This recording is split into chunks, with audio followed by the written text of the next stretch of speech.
Tractate Zevachim, Perek Shmini. Today we're going to study page 78, the fascinating, old, well-known subject of mixture, min bemino, mixture of the same type versus mixture with different type, is the core discussion of today daf. The question of bitul, min bemino, batel or lo batel, meaning when you have a mixture of two that have the same status, let's say in practical way liquid, you have water, you have blood, both of them are liquid. How about a situation that the two mix together? When do you say that one, it's basically take over the other, and in a way we consider one of them as the main entity, and when you go the other way around, when you take it as a form of blood or form of pure, in a sense, water. Now, the idea of water, we can ask a basic question: how in the service of Beit HaMikdash, Holy Temple in Yerushalayim, how that can be that water happen to be inside the kli, inside the vessel, you have water.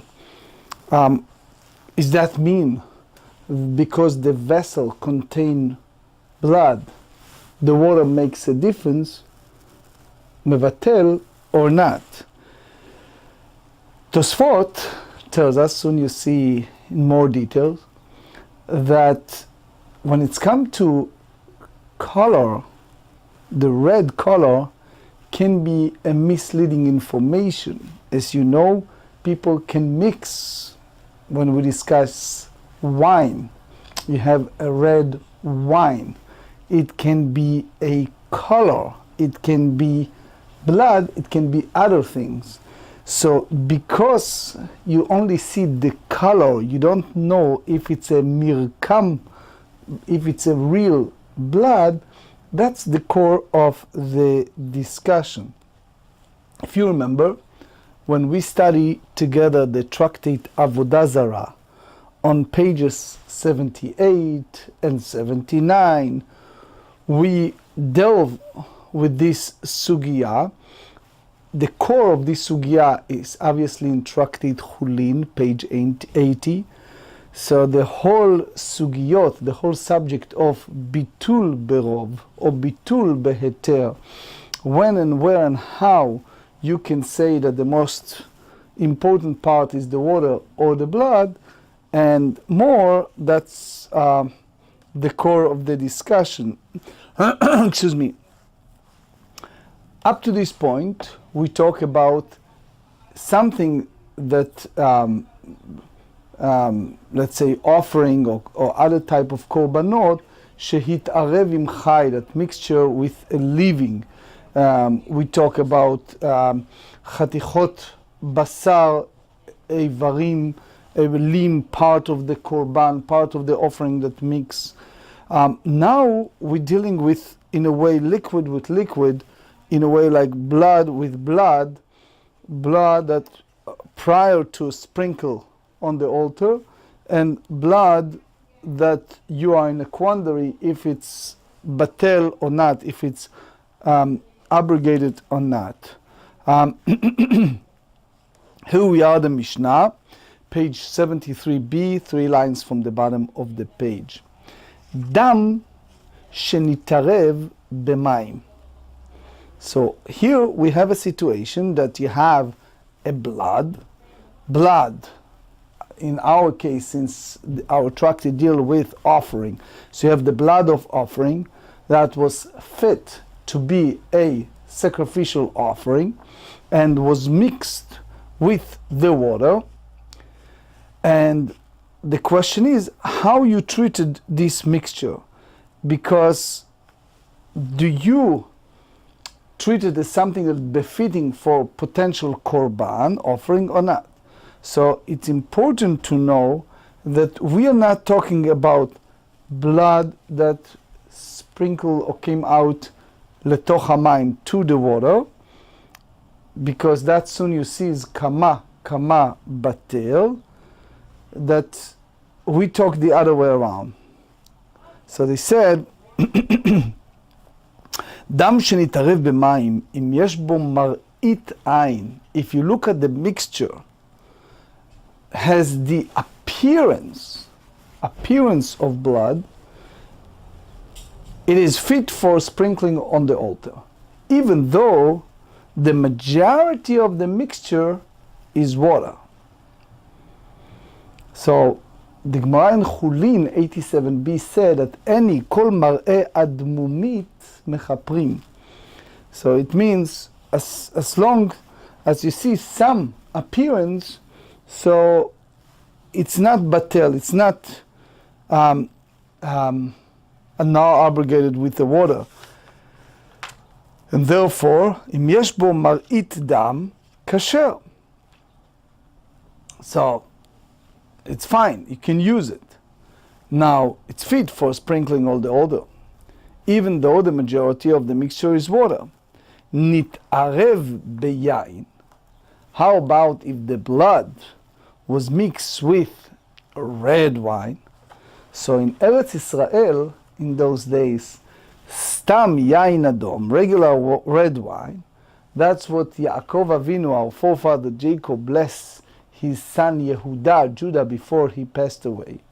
The Torah tells us in Parashat Vayichi, by the end of book of Bereshit, the Torah tells us that he blessed him and he said, Bedam anavim suto, samech vav taf hey.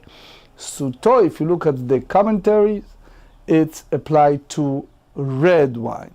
So that's a problem when you're dealing with red wine. You cannot judge if that appearance comes from the wine or not, since both the red wine and the blood has the same color.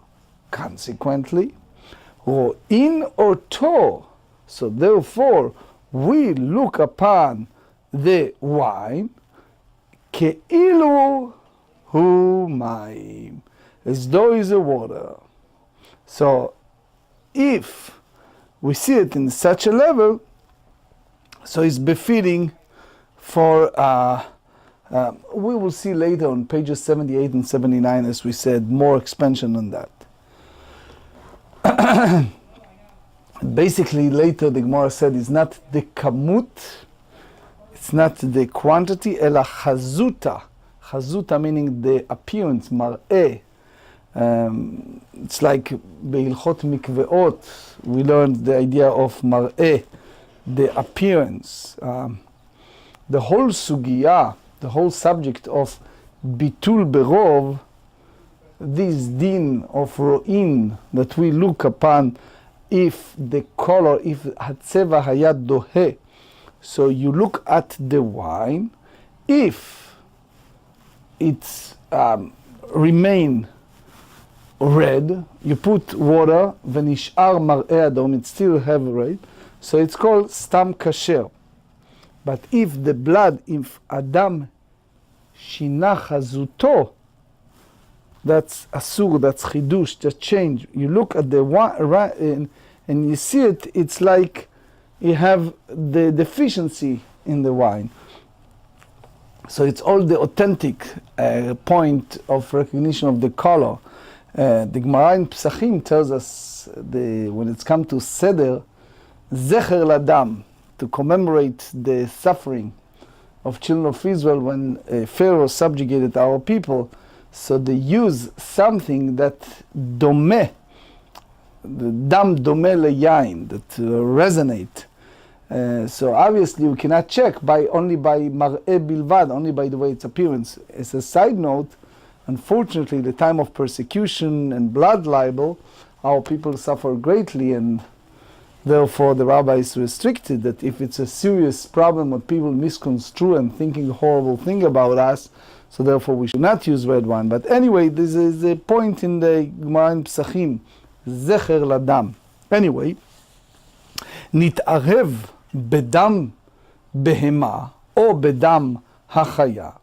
So you have a blood was mixed with the blood of a non-sacred domesticated animal, or the blood of non-sacred undomesticated animal.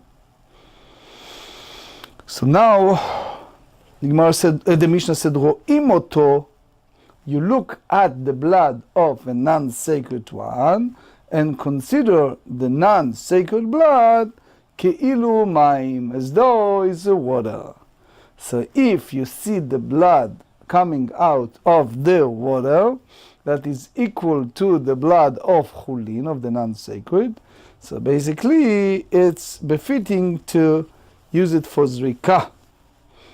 Now Tosfot in Dibur HaMatchil Bedam Behema ask a painful question. It says, how you permit to use this mixture on the altar, that you have a mixture of domesticated, undomesticated animal. This basically makriv chulin ba'azara. You take a non-sacred item inside the temple courtyard that is prohibited. Tosfot brings three different explanations. You see more in Keren Orah, but because we are in a daf and restricted in time, we will continue in our Mishnah. Page 78.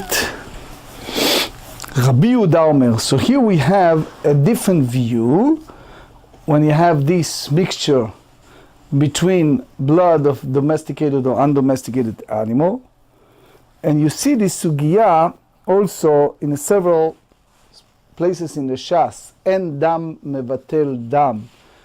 We learn it in the Tractate Zevachim, in Tractate Nida, and many more. Anyway, Rabbi Yehuda Omer, Rabbi Yehuda tells us, En dam mevatel dam. He holds Rabbi Yehuda that blood does not nullify blood.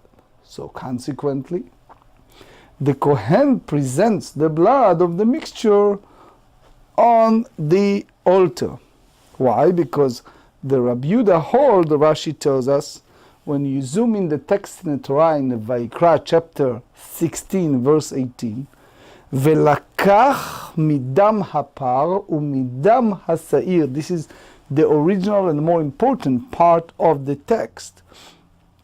So Rabbi Yehuda hold min bemino, which means two things that come with the same one. It's not nullified. Min bemino lo batel.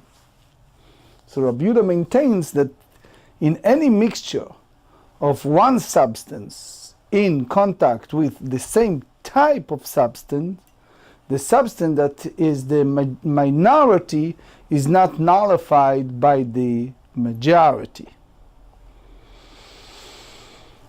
Another situation that you have this mixture, nitarev bedam psulim. You have here a blood that fit for presentation and was mixed with the blood of unfit offerings. So you have no remedy, yishapech le'ama. The entire mixture shall be poured into the drain running through the temple courtyard. You have no remedy. That's the amat hamayim, special tunnel, special te'ala. At Gzerah de Rabbanan. Said, bedam hatamtzit yishapech la'ama.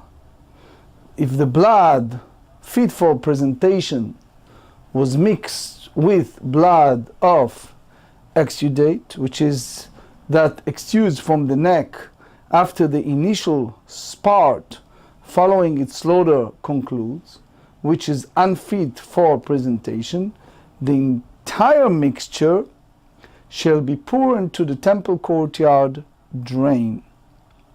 Rabbi Eliezer Machshir. The Gemarah on page 79b expand on Rabbi Eliezer.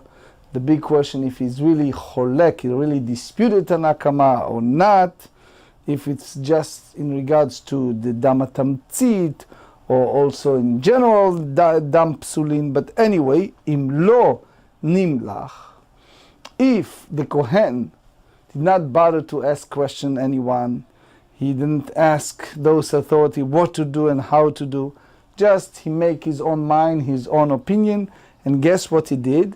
he placed the blood on the altar, venatan. So by force of circumstance, kasher, the offering is fit. So in general, even Tanakama, so the whole idea of midoraita, if you go by the Torah law, so dam hanefesh, that combined with dam hatamtzit, so it's not the issue, it's not batel. So therefore, b'diavad, lechatchila chachamim, the sages said that you should not sprinkle the mixture. But b'diavad, Rashi explained it's okay, meaning in a hindsight. Before we go to our Gemarah, I'd like to share with you several points from the Rambam. The Rambam, Hilchot Psulei HaMukdashim, chapter 2, tells us, when you have a water fell into the blood that was in a basin, if it has the appearance of blood, it is fit. If red wine or non-sacred blood fell into the blood, one considered the wine as though it was his water. And if that amount of water would negate the appearance of blood from the mixture, it is unfit for presentation. If that amount of water would leave the mixture with the appearance of blood, it is fit for presentation. That's basically followed the sages. If blood that was fit for presentation was mixed with the blood unfit offering, or with the blood of offering that were disqualified due to the invalid slaughter, the entire mixture must be poured into the drain running through the temple courtyard. Even if all the cups of blood were presented apart from one of them, that remaining cup must be poured into the drain. So basically that's the view of our sages based on what we're going to discuss on page 79b. So now the Gemarah goes to the first bava, the first part of the Mishnah. Amar Rabbi Chia bar Abba Amar Rabbi Yochanan, לא שנו אלא שנפלו מים לתוך דם. Now, what we learn in the Mishnah? We learn in the Mishnah a case where the water became mixed with the blood of the sacrificial offering. If the mixture has the appearance of blood, it's okay, it's fit, despite the fact that there is more water than blood. So now the Gemarah said, Amar Rabbi Chia bar Abba Amar Rabbi Yochanan, לא שנו, Rashi tells us here, דאם יש בו מראית דם כשר, ואף על גב דרובה מים, אלא שנפלו מים לתוך דם.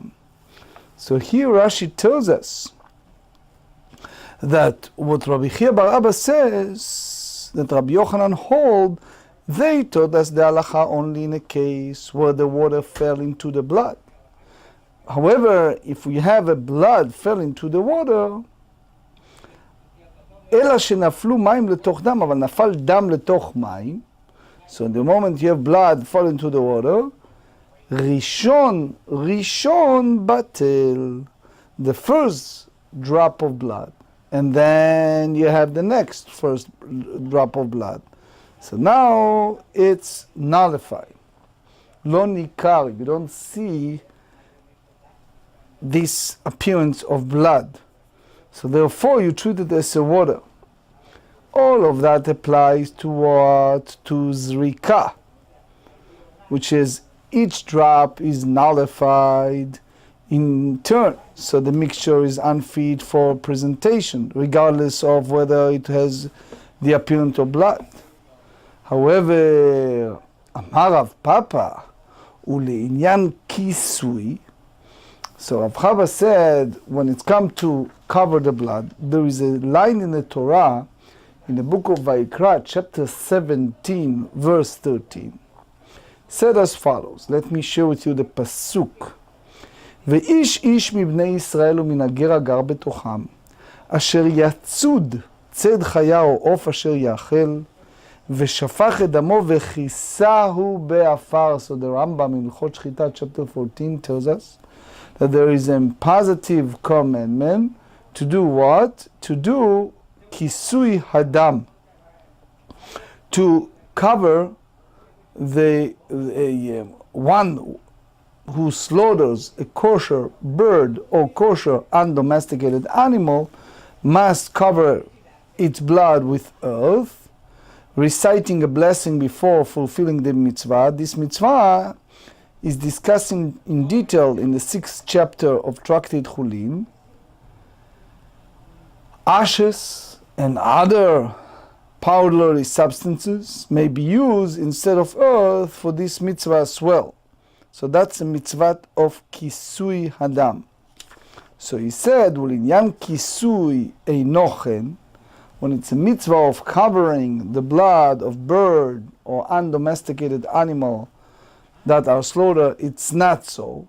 Even if the blood fell into water, the mitzvah of covering applies to it, provided that the mixture has the appearance of blood. The blood is not nullified by the water, lefi she'en dichui b'mitzvot.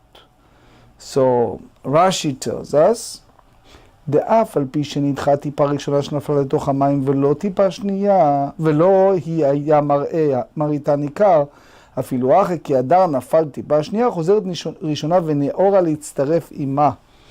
So here we talk about דם העוף, that you don't have a rejection with mitzvah, its nullification was merely temporary. So once there is enough blood in the water, it reassumes its status of blood.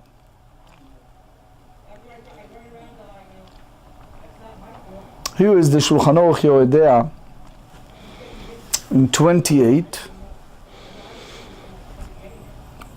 When you have a blood of a slaughtered undomesticated animal or bird fell into the water, or where water fell into the blood, if the mixture has the appearance of blood, then one is obligated to cover it.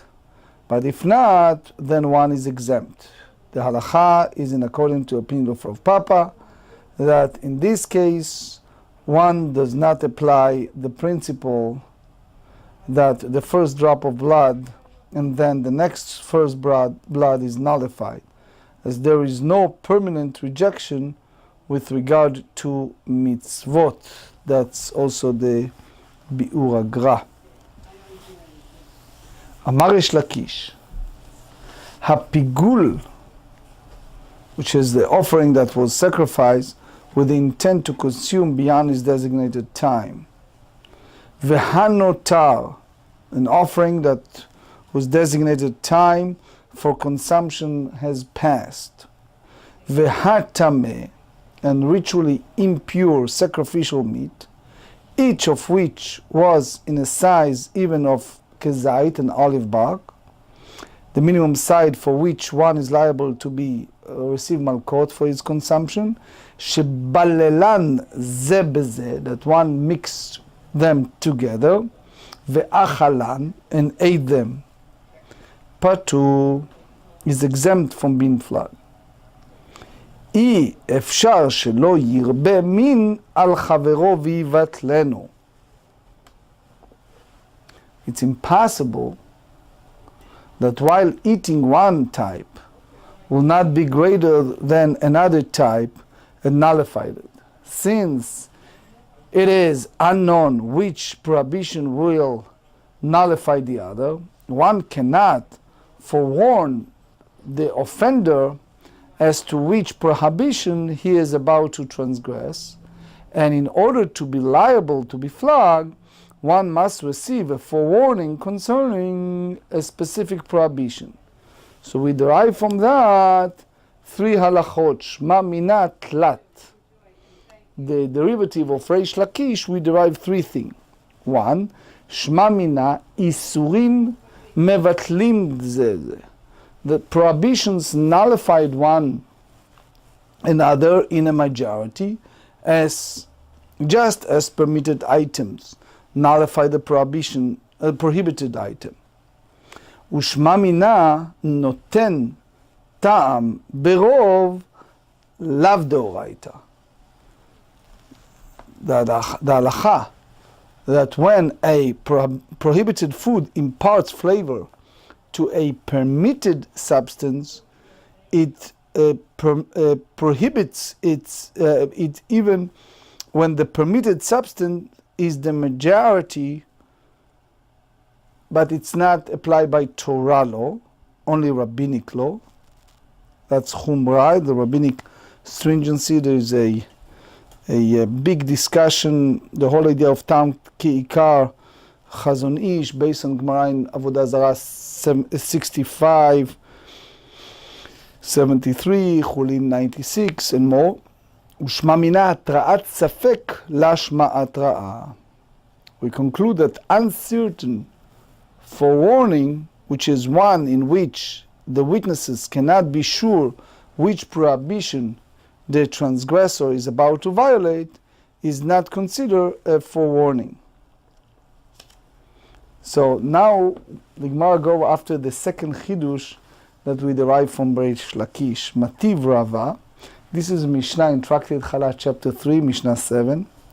Asa isa min achitim umin orez. One prepare a dough from wheat or from rice. So the Mishnah said, chayevet bechala ve'af al gav deruba orez. You have the obligation to fulfill the mitzvah of separate challah, a portion of dough that must be given to a kohen. That's Book of Numbers, chapter 15. Even though the majority of the mixture is flour from rice. So the fact that the wheat imparts flavor to the dough renders it obligated in challah, even if the wheat is the minority. So the Gemarah said that obligation is only by the rabbinic law, mid the rabbanan. The oraita noten tam batel berov. So the Gemarah rejected. Yachem aseifa adam yotze b'yedei chovato bepesach. One can fulfill his obligation with matzah from this type of dough on the first night of Pesach, since we have the Torah law, and the Torah law tells us that the mitzvah must be fulfilled with matzah made from a grain. So evidently you see here the principle that one substance that imparts flavor to a greater amount of a different substance, affect its status, applies by Torah law. You have more on that. I wish to have time in Shulchan Aruch Orach Chaim 453, and you see it also in the Rambam Ilchot Chametz U'Matzah chapter 6. Page 78b, אלא מין בשאינו מינו בטעמה, מין במינו ברובה. Fortunately, they tell us that we short in time. Okay. ולשאר מין במינו כמין בשאינו מינו. דתנן, נתערב ביין, רואים אותו כאילו מים. מה אליו? רואים אותו ליין כאילו מים. לא, רואים אותו לדם כאילו מים. יחי בטל מבעלי, ועוד תנא רבי יהודה אומר, רואים אותו כאילו יין אדום, אם דהה מראהו כשר ואם לאו פסול. תנאי, דתניא דלי שיש בו יין לבן או חלב והטבילו, הולכין אחר הרוב. רבי יהודה אומר, רואים אותו כאילו יין אדום, אם דהה מראהו כשר ואם לאו פסול. ורמיני, דלי שהוא מלא רוקין והטבילו, כאילו לא טבל. מי רגליים, רואים אותו כאילו הם מים. מלא מי חטאת, עד שירבו המים על מי חטאת.